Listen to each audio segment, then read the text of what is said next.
On m'appelle aussi coussin de belle-mère. Je grignote du corail à longueur de journée. Je pique si on me touche.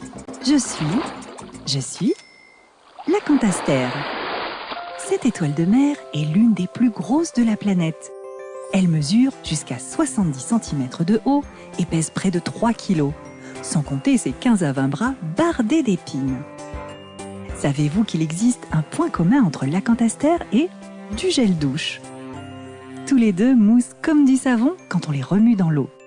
Une des composantes du venin des acanthastères est une saponine dérivée des stéroïdes qui a la propriété de mousser au contact de l'eau. Les épines d'acanthastères sont recouvertes d'un venin extrêmement toxique en fait, aussi bien pour ses prédateurs potentiels que pour l'homme, qui peut causer de très fortes douleurs avec des conséquences plus graves allant jusqu'à des syncopes, des chocs allergiques. Comment font-elles des bébés acanthastères?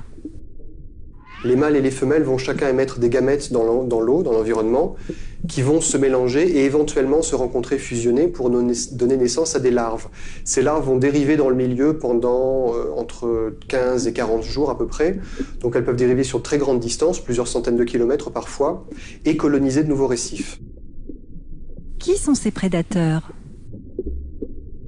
Les acanthastères n'ont pas beaucoup de prédateurs, en tout cas à l'âge adulte. Le principal, c'est la toutoute, donc c'est le gros coquillage qu'on appelle la conque ou le triton, qui va en fait être à peu près immunisé contre les effets du venin de l'acanthastère et va l'englober, l'ingérer, la faire rentrer dans sa coquille pour la digérer. À part la toutoute, il y a également des poissons comme le baliste ou le napoléon qui sont des prédateurs plutôt occasionnels.